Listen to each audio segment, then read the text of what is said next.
Pan Tadeusz by Adam Mickiewicz. Every subscription brings me enormous joy and motivation. Chapter 1. The Farm Argument. Return of the young master. A first meeting in the chamber, a second at table, the judge's weighty lecture on courtesy, the chamberlain's political remarks on fashions, beginning of the quarrel over bobtail and falcon, lamentations of the seneschal, the last apparitor, glance at the political conditions of Lithuania and Europe at this period. Lithuania, my country, thou art like health. How much thou shouldst be prized, only he can learn who has lost thee. Today thy beauty in all its splendor I see and describe, for I yearn for thee. Holy Virgin, who protectest bright Chenstokoa and shinest above the Ostra Gate in Wilno, thou who dost shelter the castle of Nowogrodek with its faithful folk. As by miracle thou didst restore me to health in my childhood, when, offered by my weeping mother to thy protection, I raised my dead eyelids, and could straightway walk to the threshold of thy shrine to thank God for the life returned me. So by miracle thou wilt return us to the bosom of our country.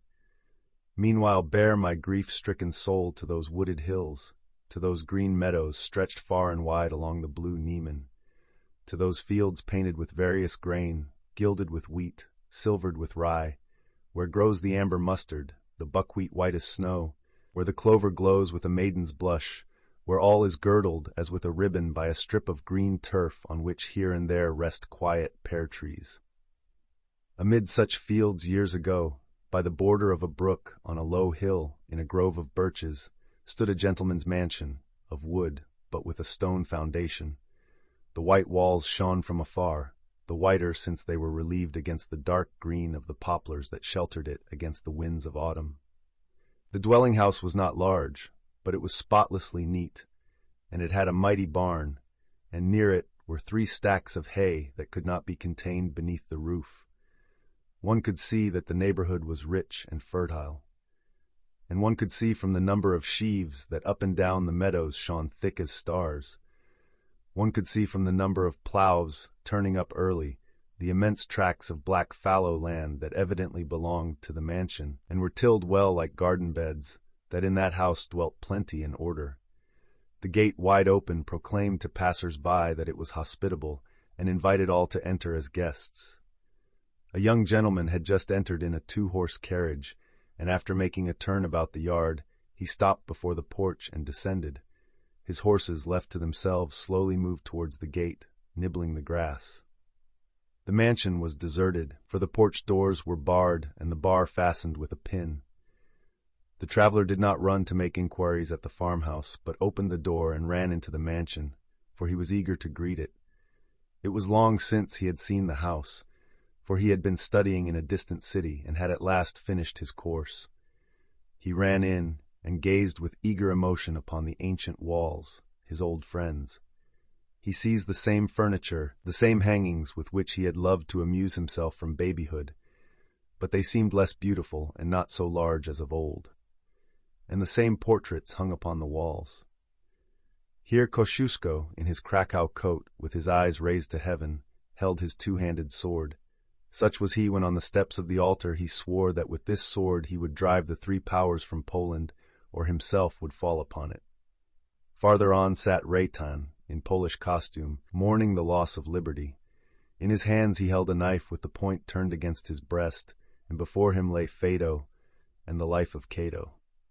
Still farther on Jasinski, a fair and melancholy youth, and his faithful comrade Korsak stand side by side on the entrenchments of Praga, on heaps of Muscovites, hewing down the enemies of their country, but around them Praga is already burning. He recognized even the tall old musical clock in its wooden case near the chamber door, and with childish joy he pulled at the string in order to hear Dombrowski's old mazurka. He ran about the whole house and searched for the room that had been his own when he was a child, 10 years before. He entered, drew back, and surveyed the walls with astonished eyes. Could this room be a woman's lodgings? Who could live here? His old uncle was unmarried, and his aunt had dwelt for years in St. Petersburg. Could that be the housekeeper's chamber? A piano? On it music and books, all abandoned in careless confusion, sweet disorder. Not old could the hands have been that had so abandoned them. There, too, a white gown, freshly taken from the hook to put on, was spread upon the arm of a chair. In the windows were pots of fragrant flowers, geraniums, asters, gillyflowers, and violets. The traveler stepped to one of the windows. A new marvel was before him. On the bank of the brook, in a spot once overgrown with nettles, was a tiny garden intersected by paths full of clumps of English grass and of mint. The slender wooden fence, fashioned into a monogram, shone with ribbons of gay daisies. Evidently the beds had but just been sprinkled. There stood the tin watering pot full of water, but the fair gardener could nowhere be seen. She had only now departed. The little gate, freshly touched, was still trembling. Near the gate could be seen on the sand the print of a small foot that had been without shoe or stocking. On the fine, dry sand, white as snow. The print was clear but light.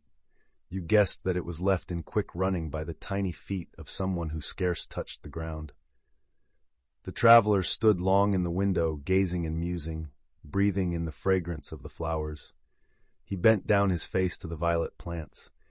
He followed the paths with his curious eyes and again gazed on the tiny footprints. He kept thinking of them and trying to guess whose they were. By chance he raised his eyes, and there on the wall stood a young girl. Her white garment hid her slender form only to the breast, leaving bare her shoulders and her swan's neck. Such attire a Lithuanian maiden is wont to wear only early in the day. In such she is never seen by men. So, though there was no witness near, she had folded her arms on her breast in order to add a veil to her low garment. Her hair, not spread out in loose ringlets, but twisted in little knots and wrapped in small white curl papers, marvelously adorned her head, for in the sunlight it shone like a crown on the image of a saint. Her face could not be seen, for she had turned towards the meadow, and with her eyes was seeking someone far off, below her. She caught sight of him, laughed, and clapped her hands. Like a white bird she flew from the wall to the turf, and flashed through the garden, over stiles and flowers, and over a board supported on the wall of the chamber. Before the young man was aware, she had flown in through the window, glittering, swift, and light as a moonbeam. Humming to herself, she seized the gown and ran to the mirror. Suddenly she saw the youth, and the gown fell from her hands, and her face grew pale with fright and wonder. The face of the traveler flamed with a rosy blush, as a cloud when it is touched with the morning glow. The modest youth half closed his eyes and hid them with his hand. He wished to speak and ask for pardon, but only bowed and stepped back. The maiden uttered a pitiful, indistinct cry, like a child frightened in its sleep. The traveler looked up in alarm, but she was there no longer. He departed in confusion and felt the loud beating of his heart. He knew not whether this strange meeting should cause him amusement or shame or joy. Meanwhile, in the farmhouse, they had not failed to notice that some new guest had driven up before the porch. They had already taken the horses to the stable, and already, as befits an honorable house, had given them generously of oats and hay, for the judge was never willing to adopt the new fashion of sending a guest's horse to a Jew's inn. The servants had not come out to welcome the traveler, but do not think that in the judge's mansion service was careless. The servants were waiting until the seneschal should attire him, who now behind the mansion was arranging for the supper. He took the place of the master, and in his absence was wont himself to welcome and entertain guests, being a distant relative of the master and a friend of the house.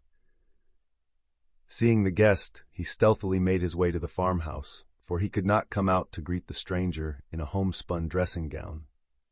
There he put on as quickly as he might his Sunday garment, made ready since early morning, for since morning he had known that at supper he should sit with a multitude of guests.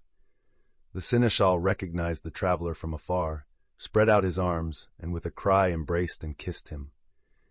Then began a hurried, confused discourse, in which they were eager to tell the events of many years in a few brief words, mingled, as the tale went forward, with queries, exclamations, and new greetings.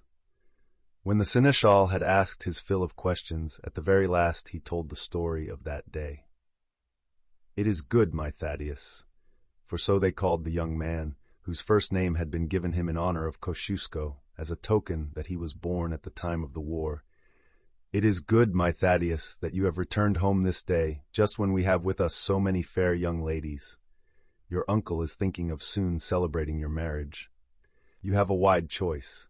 At our house, a numerous company has for days been gathering for the session of the territorial court to conclude our ancient quarrel with the Count. The Count himself is to arrive tomorrow. The Chamberlain is already here with his wife and daughters. The young men have gone to the wood to amuse themselves shooting, and the old men and the women are looking at the harvest near the wood, where they are doubtless awaiting the young men. Come on, if you wish, and soon we shall meet your dear uncle, the Chamberlain, and the honored ladies. The Seneschal and Thaddeus walked along the road towards the wood, and could not say enough to each other. The sun was approaching the end of his course in the sky, and shone less strongly but more broadly than by day, all reddened, as the healthy face of a husbandman, when, after finishing his work in the fields, he returns to rest. Already the gleaming circle was descending on the summit of the grove, and already the misty twilight, filling the tips and the branches of the trees, bound and, as it were, fused the whole forest into one mass, and the grove showed black like an immense building, and the sun red above it like a fire on the roof. Then the sun sank. It still shone through the branches, as a candle through the chinks of window shutters. Then it was extinguished. And suddenly the scythes that were ringing far and wide among the grain, and the rakes that were being drawn over the meadow, became quiet and still. Such were the orders of the judge, on whose farm work closed with the day. The Lord of the world knows how long we should toil. When the sun, his workman, descends from heaven, it is time for the husbandman to withdraw from the field. So the judge was wont to speak, and the will of the judge was sacred to the honest steward, for even the wagons on which they had already begun to load the sheaves of grain went unfilled to the stable. The oxen rejoiced in the unaccustomed lightness of their load. The whole company was just returning from the grove, gaily, but in order. First the little children with their tutor, then the judge with the wife of the chamberlain, beside them the chamberlain, surrounded by his family. After the older people came the young ladies, with the young men beside them. The young ladies walked a half step before the young men, so decorum bids.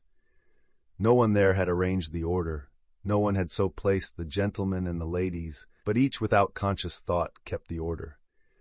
For the judge and his household observed the ancient customs, and never allowed that respect should be neglected for age, birth, intelligence, or office. By such breeding, said he, houses and nations win fame, and with its fall, houses and nations go to ruin. So the household and the servants grew accustomed to order, and a passing guest, whether kinsman or stranger, when he visited the judge, as soon as he had been there a short time, accepted the established ways of which all about him breathed. Short were the greetings that the judge bestowed upon his nephew. With dignity he offered him his hand to salute, and kissing him on the temple, he gave him a hearty welcome. Though out of regard for the guests he talked little with him, one could see from the tears that he quickly wiped away with the sleeve of his contuche how he loved young Thaddeus. After the master all, both men and beasts, were returning home together from the harvest fields and from the grove, from the meadows and from the pastures. Here a flock of bleating sheep squeezed into the lane and raised a cloud of dust.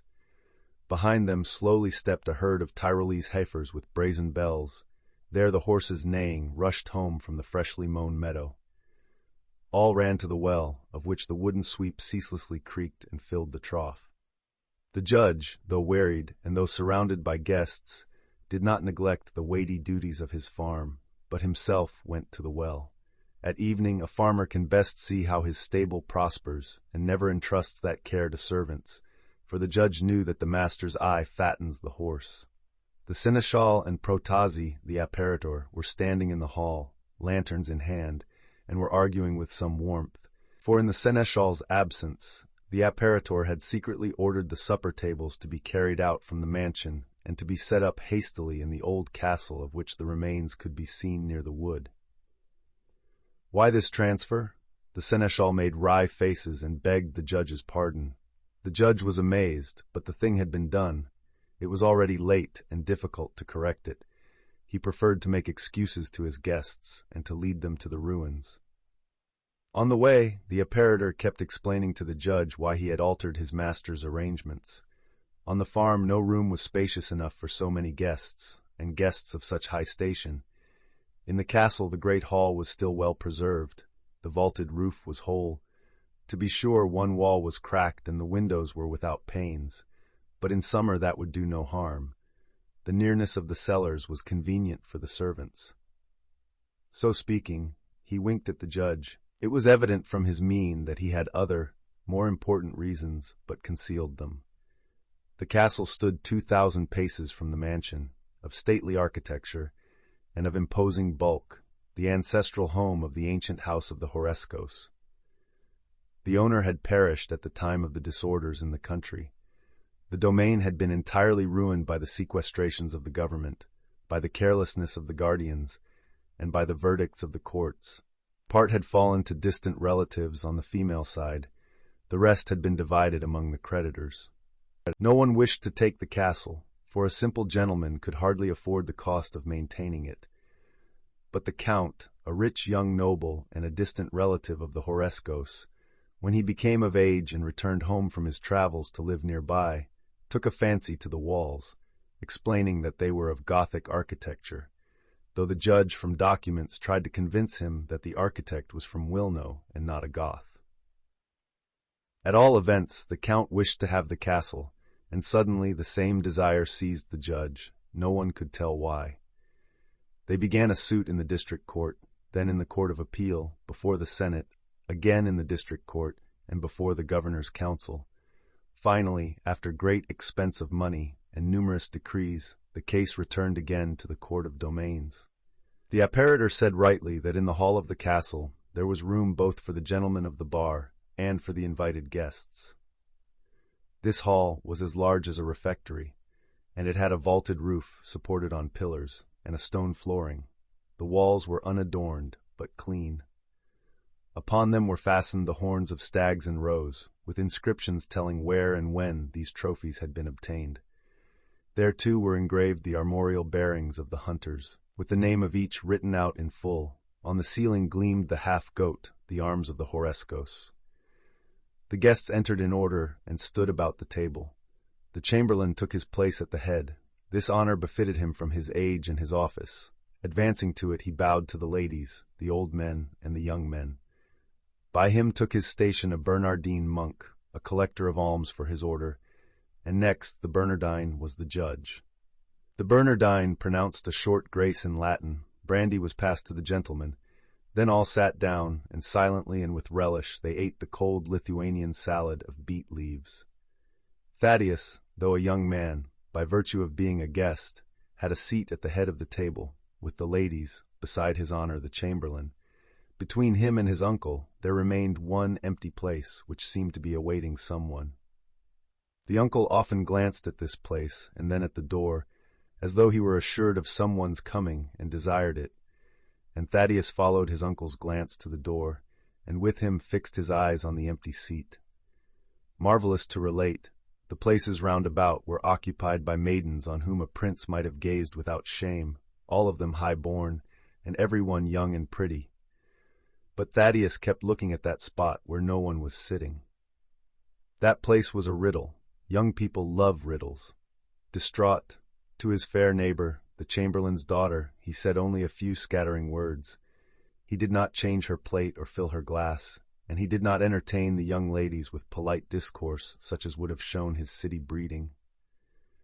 That one empty place allured him and dazzled him. It was no longer empty, for he had filled it with his thoughts. Over that place ran 1,000 guesses, as after a rain, little toads hop hither and thither over a lonely meadow. Among them one form was queen, like a water lily on a fair day raising its white brow above the surface of a lake. The third course was being served. The chamberlain, pouring a drop of wine into Panna Rosa's glass and passing a plate of cucumbers to his younger daughter, said, "I must wait on you myself, my dear daughters, though I am old and clumsy." Thereat several young men started up from the table and served the young ladies. The judge, throwing a sidelong glance at Thaddeus and adjusting somewhat the sleeves of his contush, poured out some Hungarian wine and spoke thus: "Today, as the new fashion bids us, we send our young men to the capital to study, and I do not deny that our sons and grandsons have more book learning than their elders. But each day I perceive how our young men suffer, because there are no schools that teach how to conduct oneself in polite society.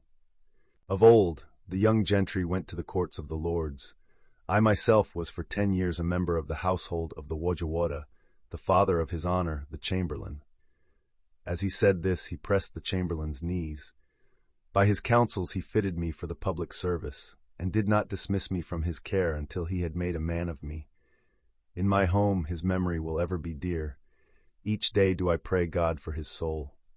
If at his court I profited less than others, and since my return have been plowing the fields at home, while others, more worthy of the regard of the Wojewoda, have since attained the highest offices in the land, at least this much I profited, that in my home no one will ever reproach me for failing to show respect or courtesy to all. And boldly do I say it, courtesy is not an easy science, nor one of slight account. Not easy, for it is not confined to moving one's legs gracefully and bowing, or to greeting with a smile each man one meets. For such fashionable courtesy seems to me that of a merchant, not that of old Poland, nor that of a true gentleman.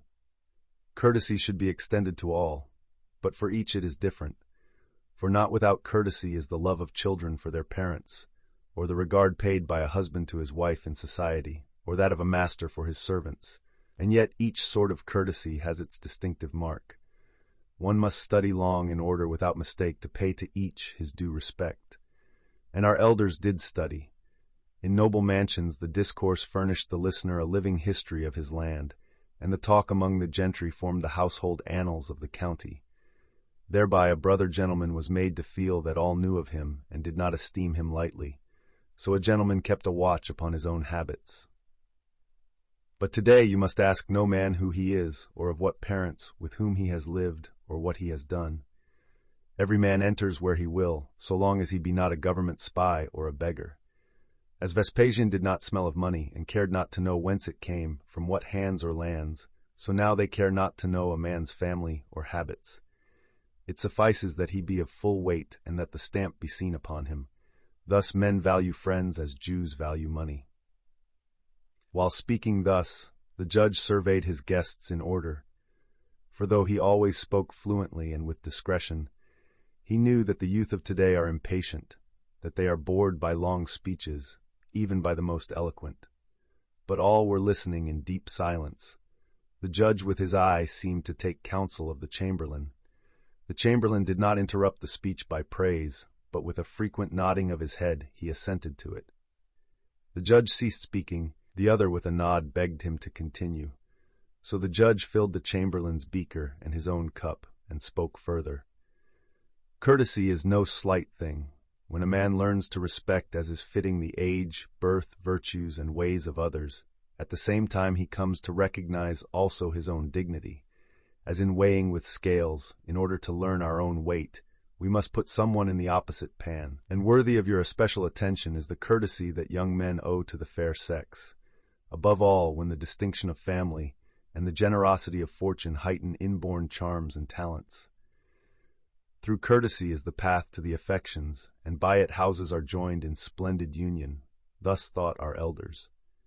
And therefore, here the judge with a sudden turn of his head nodded at Thaddeus, and bestowed on him a stern glance. It was evident that he had now reached the climax of his speech. Thereupon the chamberlain tapped his golden snuff-box and said, "My dear judge, in former times it was still worse. At present, I know not whether the fashion changes even us old men, or whether the young men are better than before, but I see less cause of scandal. Ah, I remember the times when on our fatherland there first descended the fashion of imitating the French, when suddenly brisk young gentlemen from foreign lands swarmed in upon us in a horde worse than the Nogai Tatars, abusing here in our country God, the faith of our fathers, our law and customs, and even our ancient garments.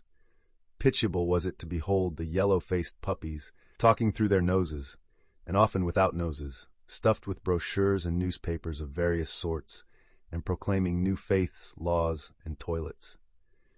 That rabble had a mighty power over minds, for when the Lord God sends punishment on a nation, he first deprives its citizens of reason. And so the wiser heads dared not resist the fops, and the whole nation feared them as some pestilence, for within itself it already felt the germs of disease. They cried out against the dandies, but took pattern by them. They changed faith, speech, laws, and costumes. That was a masquerade, the license of the carnival season, after which was soon to follow the Lent of slavery. I remember, though then I was but a little child, when the cupbearer's son came to visit my father in the district of Osmiana in a French carriage. He was the first man in Lithuania who wore French clothes. Everybody ran after him as after a buzzard. They envied the house before the threshold of which the cupbearer's son halted his two-wheeled chaise, which passed by the French name of cabriolet. Within it sat 2 dogs instead of footmen, and on the box a German, lean as a board. His long legs, thin as hop poles, were clad in stockings and shoes with silver buckles. The tail of his wig was tied up in a sack. The old men burst out laughing at that equipage, but the country boors crossed themselves, saying that a Venetian devil was traveling abroad in a German carriage. To describe the son of the cupbearer himself would be a long story. Suffice it to say that he seemed to us an ape or a parrot in a great peruke, which he liked to compare to the golden fleece, and we to elf locks. At that time, even if anyone felt that the Polish costume was more comely than this aping of a foreign fashion, he kept silent, for the young men would have cried out that he was hindering culture, that he was checking progress, that he was a traitor. Such at that time was the power of prejudice. The cupbearer's son announced that he was going to reform us and introduce order and civilization. He proclaimed to us that some eloquent Frenchman had made a discovery, that all men are equal, though this was written long ago in Holy Writ, and every parish priest prates of it from the pulpit. The doctrine was ancient, the question was of its application.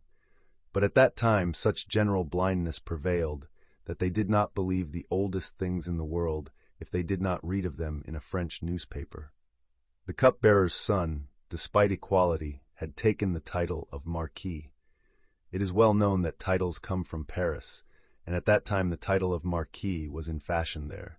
However, when in the course of years the fashion changed, this same Marquis took the title of Democrat.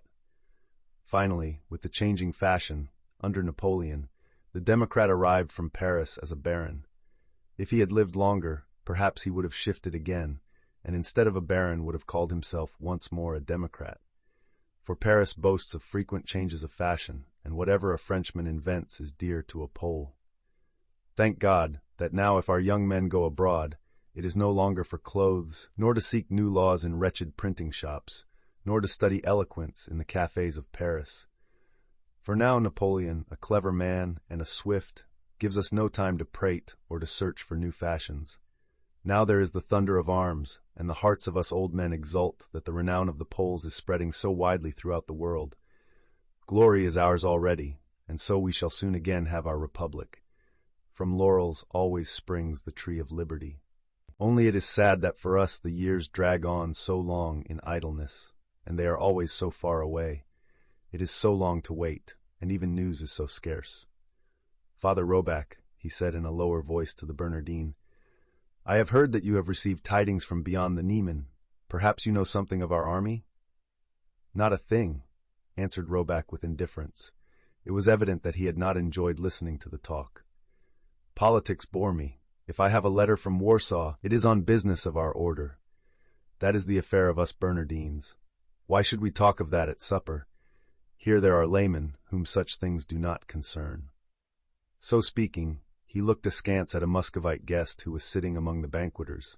This was Captain Rykov, an old soldier who was quartered in a village hard by, and whom the judge for courtesy's sake had invited to the supper. Rykov ate with a relish, and had been mixing little in the conversation, but at the mention of Warsaw he raised his head and said, with a Russian accent and with a few slips of expression, Chamberlain, ah, sir, you are always curious about Bonaparte and are always eager to hear from Warsaw. Ah, fatherland, I am no spy, but I understand Polish. Fatherland, I feel it all, I understand. You are Poles, I am Russian. Just now we are not fighting. There is an armistice, so we are eating and drinking together. Often at the outposts our fellows will be chatting with the French and drinking brandy. When they cry, hurrah, Then comes the cannonading. There's a Russian proverb, "I love the man I fight with. Clasp your sweetheart to your heart, but beat her like a fur cloak." I say we shall have war. An adjutant of the staff came to Major Plute the day before yesterday. "Get ready for the march. We shall move either against the Turks or the French. Oh, that Bonaparte is a rare bird. Now that Suvorov is gone, maybe he will give us a drubbing." In our regiment we used to say, when we were marching against the French, that Bonaparte was a wizard. Well, so was Suvorov a wizard too, so there were tricks against tricks. Once in battle, where did he disappear? To look for Bonaparte. But he changed himself into a fox, so Suvorov became a hound, so Bonaparte changed again into a cat. They started to claw each other, but Suvorov became a pony. Now notice what happened with Bonaparte finally. Here Rykov broke off and began to eat. At that moment the servant came in with the fourth course, and suddenly the side doors were opened. A new guest, young and fair, came in. Her sudden appearance, her beauty and her carriage, her toilet, all attracted the eye. Everybody greeted her. Evidently all except Thaddeus were acquainted with her. Her figure was fine and elegant, her bosom charming. Her gown was of pink silk, low cut, and with short sleeves, the collar of lace. In her hands she twirled a fan for mere pastime, for it was not hot. The gilded fan as it waved spread around it a dense shower of sparks. Her head was like a milliner's model. The hair was frizzled and curled and intertwined with pink ribbons. Amid them a diamond, half hidden from sight, shone like a star in the tail of a comet. In a word, it was a holiday toilet. Several whispered that it was too elaborate for the country and for every day. Though her skirt was short, the eye could not see her feet, for she ran very swiftly, or rather she glided like the puppets that on the festival of the Three Kings boys, hidden in booths, slide to and fro. She ran in and, greeting all with a slight bow, was about to seat herself in the place reserved for her.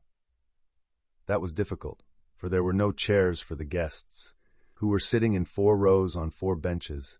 Either a whole row must move, or she must climb over the bench. Skillfully she managed to squeeze in between 2 benches, and then between the table and the line of those seated at it, she rolled on like a billiard ball. In her course she brushed past our young man, and catching a flounce on someone's knee, slipped a little, and in her distraction supported herself on the shoulder of Thaddeus. Politely begging his pardon, she took her seat between him and his uncle. But she ate nothing. She only fanned herself, or twirled the handle of her fan, or adjusted her lace collar, or with a light touch of her hand smoothed her ringlets and the knots of bright ribbon among them. This interruption of the conversation had lasted some 4 minutes. Meanwhile, there had begun at the end of the table first gentle murmurs, and then conversation in a subdued voice. The men were discussing their day's hunting. Between the assessor and the notary there had arisen a stubborn and more noisy dispute over a bob-tailed hound, in the ownership of which the notary took pride, maintaining that this dog had caught the hare, while the assessor was demonstrating, despite the arguments of the notary, that that honor belonged to his own hound Falcon. They asked the opinion of the others, so all in turn took sides either for Bobtail or for Falcon, some as experts, others as eyewitnesses. At the opposite end of the table, the judge was saying in a low voice to his new neighbor, "I beg your pardon, we had to sit down. It was impossible to put off supper till later. The guests were hungry, for they had had a long walk over the fields, and I thought that today you would not join us at table." After these words he talked quietly with the chamberlain over a full wine cup about political affairs. Since both ends of the table were thus occupied, Thaddeus gazed intently at the unknown lady. He remembered that when he had first glanced at the place he had at once guessed for whom it was destined. He blushed, and his heart beat faster than its wont. So he now beheld the solution of the mystery upon which he had pondered. So it had been ordained that by his side should sit that beauty whom he had seen in the twilight. To be sure, she now seemed of taller stature, for she was in full dress, and costume may make one seem larger or smaller. But the hair of the first had seemed short and of a bright golden color, while this lady had long, curling raven tresses. The color must have come from the sun's rays, which at evenfall shed a glow over everything. At that time he had not noticed the girl's face. She had vanished too quickly. But thought is wont to guess a lovely face. He had imagined that surely she must have black eyes, a fair complexion, and lips as red as twin cherries. In his neighbor he found such a face, such eyes, and such lips. In age perhaps there was the greatest difference. The little gardener had seemed to him a young girl. This lady was already of ripe years. But youth never asks beauty for its baptismal certificate. To a young man every woman is young. To a lad every beauty seems of his own age. And to an innocent boy every sweetheart seems a maiden. Thaddeus, though he was now almost 20 years of age, and from childhood had dwelt in Wilno, a large city, had been under the charge of a priest, who looked after him and brought him up in the rules of strict, old-fashioned virtue. Therefore Thaddeus brought home to his native heath a pure soul, a lively imagination, and an innocent heart, but at the same time no small desire to sow his wild oats. He had some time ago resolved that he would permit himself to enjoy in the country his long-forbidden liberty.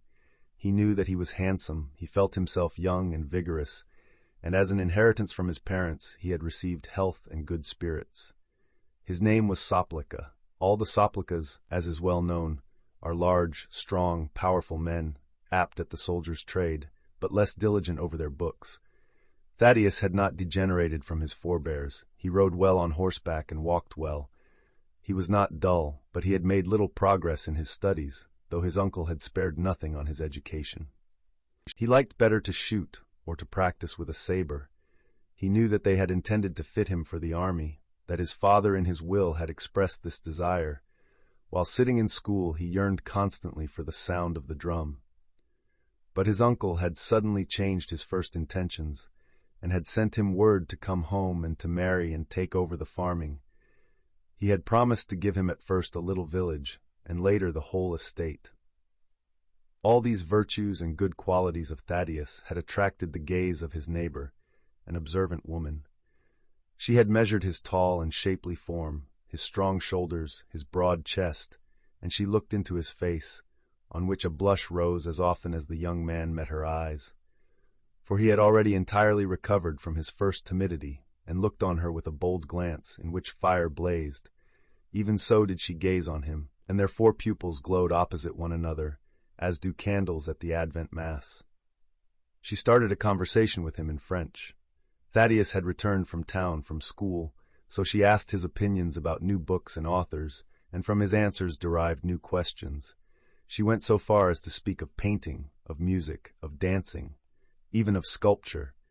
She proved herself equally familiar with the pencil, with tunes, and with books, until Thaddeus was petrified by so much learning, and feared that he might become the butt of ridicule, and stammered like a little lad before his teacher.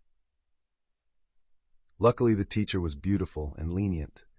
His neighbor guessed the cause of his perturbation, and shifted the talk to less deep and difficult subjects, to the cares and troubles of existence in the country, and how one must amuse oneself, and how divide the time in order to make village life gay and pleasant. Thaddeus answered more boldly, and things went better. In a half-hour they were already fast friends. They even started jests and small quarrels. Finally she placed before him 3 little balls of bread, 3 persons to select from. He chose the nearest. The 2 daughters of the chamberlain frowned at this. His neighbor laughed, but she did not tell him whom that happy ball was meant to signify. At the other end of the table they were amusing themselves quite differently, for there the adherents of Falcon, suddenly gathering strength, descended pitilessly on the party of Bobtail. Mighty was the strife. They had not yet eaten the last courses. Standing up and drinking, the 2 factions wrangled. But most terribly was the notary ruffled, just like a blackcock. When he had once begun, he poured forth his speech without a pause, and adorned it most effectively by his gestures. The notary, Pan Balesta, had once been a lawyer. They called him the preacher because he was over-fond of gestures. Now he had placed his hands on his sides, extending his elbows backward, and from under his armpits he was thrusting forward his fingers and long nails, thereby representing 2 leashes of hounds. He was just concluding his speech. Hurrah! The assessor and I let them go at once, at the very same time, as if the 2 triggers on a double-barreled gun had been pressed by one finger. Hurrah! They started, and the hare like an arrow shot into the field. The dogs after him. Here as he spoke he ran his hands over the table and with his fingers marvelously imitated the movement of the dogs. The dogs after him, and they headed him off a bit from the wood. Falcon rushed forward, a fleet dog, but with a poor head. He got the start of Bobtail by so much a finger's breadth. I knew that he would miss. The hare was no common rogue. He made as if straight for the field, and after him the pack of hounds. The rogue of a hare-eye. Once he knew that the dogs were in a bunch, he went to the right with a somersault, and after him the stupid hounds. But again zip to the left in just 2 jumps. The dogs after him, zip to the left, and my bobtail, whack! Shouting thus, the notary leaned over the table and ran his fingers clear to the other side, and screamed, whack, just over the ear of Thaddeus. Thaddeus and his neighbor, suddenly startled right in the middle of a conversation by this outburst, involuntarily withdrew their heads from each other, like treetops tied together, when the storm parts them. Their hands, which had been lying close together under the table, quickly drew apart, and their 2 faces were clothed with a single blush. "It is true, my dear notary," said Thaddeus, in order not to betray his embarrassment. "It is true, without doubt. Bobtail is a finely built hound, if he is equally good at seizing the game." "Good at seizing!" cried the notary. "My favorite dog! The idea of his not being good at seizing!" So Thaddeus once more expressed his pleasure that so handsome a dog had no fault, regretted that he had seen him only as he was returning from the wood, and that he had not had time to appreciate all his good points. At this the assessor trembled, dropped his wine-glass from his hand, and leveled at Thaddeus the glance of a basilisk. The assessor was less noisy and less given to gestures than the notary, thinner and shorter, but he was terrible at masquerade, ball, or village diet, for they said of him that he had a sting in his tongue. He could make up such witty jests that you might have had them printed in the almanac. They were all so malicious and pointed. He had formerly been a man of property, but he had entirely squandered his inheritance from his father, and his brother's estate as well, through cutting a figure in high society. Now he had entered the service of the government in order to be of some importance in the district. He was very fond of hunting, both for the sport of it and because the peal of the horn and the sight of the circle of beaters recalled to him the days of his youth, when he had kept many hunters and many famous hounds. Of his whole kennel but 2 dogs remained, and now they wanted to belittle the glory of one of these. So he approached, and, slowly stroking his side whiskers, said with a laugh, but it was a laugh full of poison, "A hound without a tail is like a gentleman without an office. A tail is likewise a great help to a hound in running. And do you, sir, regard the lack of one as a proof of excellence? However, we may refer the matter to the judgment of your aunt. Though Pani Telemena has been living in the capital and has only recently been visiting our neighborhood, yet she knows more about hunting than do young sportsmen, for knowledge comes of itself with years." Thaddeus, upon whom this thunderstorm had unexpectedly descended, arose in confusion, and for some moments said nothing, but looked upon his rival more and more terribly and sternly. At that moment, by great good luck, the chamberlain sneezed twice. "Vivat!" cried everybody. He bowed to the company, and slowly tapped his snuff-box with his fingers. The snuff-box was of gold, set with diamonds, and in the middle of it was a portrait of King Stanislaw. The king himself had given it to the father of the chamberlain. After his father, the chamberlain bore it worthily. Whenever he tapped upon it, it was a sign that he wished to have the floor for a speech. All became silent. No one dared open his lips. He spoke. "Honored gentlemen, my beloved brothers, the woods and meadows alone are the hunter's forum. Therefore such matters I will not pass upon within doors, but I will dissolve our sitting until tomorrow, and will not permit further argument from either faction today. Apparitor, call the case for tomorrow in the field. Tomorrow the Count too will be here with all his hunting train, and you, my neighbor judge, will ride out with us, and Pani Telemena, and the young ladies and gentlemen. In a word, we will form a great official hunting party, and the seneschal too will not deny us his companionship." So saying, he offered his snuff-box to the old man. The seneschal had been sitting at the corner among the hunters. He had been listening with closed eyes, but had said not a word, although the young men had often inquired his opinion, for no one understood hunting better than he. He kept silent, weighed in his fingers the pinch of snuff that he had taken from the box, and meditated long before he finally used it. He sneezed until the whole room echoed, and shaking his head, he said with a bitter smile, "Oh, how this saddens and amazes me in my old age! What would the hunters of old times say of this, if they should see that, amid so many gentlemen, in so large a gathering, disputes over a hound's tail had to be debated? What would old Rejtan say of this were he to come to life again? He would go back to Lakowice and lay himself in his grave.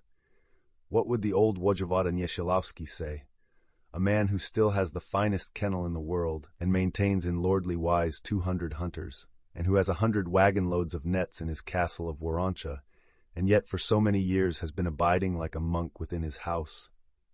No one can persuade him to accept an invitation to hunt. He refused even Bilo Piotrowicz himself. For what would he capture at your hunts? It would be fine glory if such a gentleman, in accordance with the present fashion, should ride out against rabbits.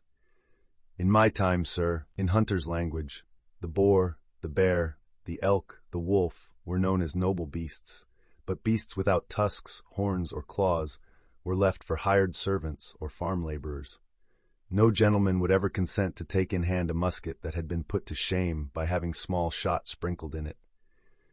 To be sure, they kept hounds, for when they were returning from a hunt, it might happen that some wretched hare would start up from beneath a steed. Then they let loose the pack at it for sport, and the little lads chased it on ponies before the eyes of their parents, who hardly deigned to look on such a chase, much less to quarrel over it. So I beg that your honor the chamberlain will deign to recall your commands, and will forgive me that I cannot ride to such a hunting party, and never will set foot in one. My name is Hrecheka, and since the days of King Lesh, no Hrecheka has ever ridden out after hares." Here the laughter of the young men drowned the speech of the seneschal. They rose from the table.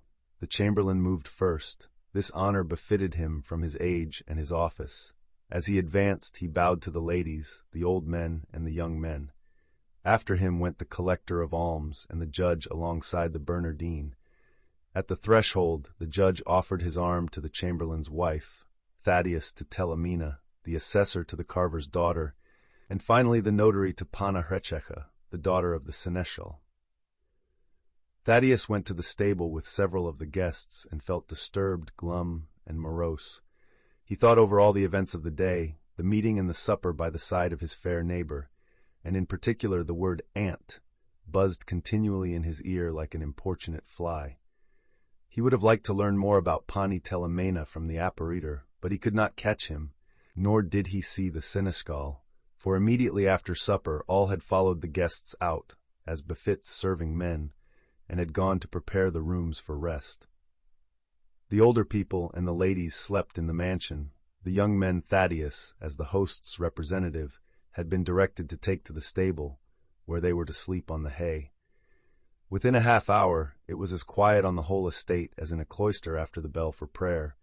The silence was interrupted only by the voice of the night watchman. All were asleep. The judge alone did not close his eyes. As the head of the estate, he was thinking over a walking party and the coming entertainment within the house. He gave orders to the stewards, the overseers, and the grain wardens, to the scribes, the housekeeper, the huntsmen, and the grooms, and he had to look through all the day's accounts. Finally, he told the apparitor that he wished to undress. The apparitor undid his belt, a belt from Sluck, a massive belt, on which glittered tassels thick as helmet plumes. On one side it was gold brocade with purple flowers, on the reverse black silk with silver cross stripes. Such a belt may be worn equally well on either side, golden for a holiday, and black for mourning. The apparitor alone knew how to undo and fold up this belt. He took this trouble upon himself, and ended with the following speech. "Where was the harm that I moved the tables to the old castle? No one has lost thereby, and you, sir, will perhaps gain, for the suit now before the court concerns the ownership of that castle. From this day we have acquired a right to the castle, and notwithstanding all the fury of the opposite side, I will prove that we have taken the castle into our possession. for whoever invites guests to supper in a castle proves that he holds possession there, or takes it. We will even summon the opposite side as witnesses. I remember such happenings in my time. The judge was already asleep, so the apparitor quietly went out into the hall, seated himself by a candle, and took from his pocket a little book that always served him as a prayer book, and from which he never was parted, either at home or on a journey. It was the court calendar. There in order were written down cases which years ago the apparitor had proclaimed with his own voice before the authorities, or of which he had managed to learn later. To common men, the calendar seems a mere list of names, but to the apparitor it was a succession of magnificent pictures. So he read and mused, Oginski and Wisgard, the Dominicans and Rimza and Wysogard, Radziwill and Wersztaka, Giedroyć and Rodoltowski, Obuchowicz and the Jewish Commune, Uraha and Piotrowski, Maleski and Mickiewicz, and finally Count Horeszkos and Soplica. And as he read, he called forth from these names the memory of mighty cases and all the events of the trial. And before his eyes stand the court, plaintiff, defendant, and witnesses, and he beholds himself, how in a white smock and dark blue contus he stands before the tribunal, with one hand on his saber and the other on the table summoning the two parties. Silence, he calls. Thus dreaming and finishing his evening prayer, gradually the last court orator in Lithuania fell asleep. Such were the amusements and disputes of those days in the quiet Lithuanian village, while the rest of the world was swimming in tears and blood, and while that man, the god of war, surrounded by a cloud of regiments, armed with 1,000 cannon, harnessing to his chariot golden eagles beside those of silver, was flying from the deserts of Libya to the lofty Alps, casting thunderbolt on thunderbolt at the pyramids, at Tabor, Marengo, Ulm, and Austerlitz. Victory and conquest ran before and after him.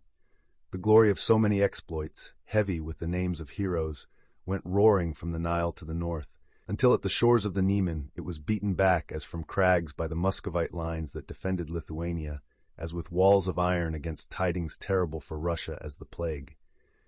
And yet now and then, like a stone from the sky, news came even to Lithuania. Now and then an old man, lacking a hand or a foot, who was begging his bread, would stand and cast cautious eyes around when he had received alms. If he saw no Russian soldiers in the yard or Jewish caps or red collars, then he would confess who he was. He was a member of the Polish legions and was bringing back his old bones to that fatherland which he could no longer defend. Then how all the family, how even the servants embraced him, choking with tears. He would seat himself at the board and tell of history more strange than fable. He would relate how General Dombrowski was making efforts to penetrate from the Italian land into Poland, how he was gathering his countrymen on the plains of Lombardy, how Kniazevich was issuing commands from the Roman capital, and how as a victor he had cast in the eyes of the French 100 bloody standards torn from the descendants of the Caesars. How Jablanovsky had reached the land where the pepper grows and where sugar is produced, and where in eternal spring bloom fragrant woods. With the legion of the Danube there the Polish general smites the Negroes, but sighs for his native soil. The words of the old man would spread secretly through the village. The lad who heard them would vanish suddenly from home, would steal mysteriously through the forests and swamps, pursued by the Muscovites, would leap to hiding in the Niemen, and beneath its flood swim to the shore of the Grand Duchy of Warsaw, where he would hear sweet words of greeting, "Welcome, comrade." But before he departed, he would climb a stony hill and call to the Muscovites across the Niemen, "Until we meet again." Thus there had stolen away Gorecki Pak and Obachowicz, Piotrowski, Obolevsky, Rosicki, Yanovich, the Mirzayevskys, Brochaki and the brothers Bernatovich, Kupsk, Gedemin, and others whom I will not enumerate. They had abandoned their kinsmen and their beloved land, and their estates, which were seized for the Tsar's treasury. Sometimes there came to Lithuania a collector of alms from a foreign convent, and after he became more closely acquainted with the lords of an estate, he would show them a gazette, which he cut out from his scapulary. In it would be set forth the number of soldiers and the names of all the leaders in every legion, with an account of the victory of each or of his doom. After many years, a family would have news for the first time of the life, the glory, or the death of a son. The house would put on mourning, but dared not tell for whom they mourned. The neighbors merely guessed the news, and only the quiet grief of the gentry, or their quiet joy, was the gazette of the peasants.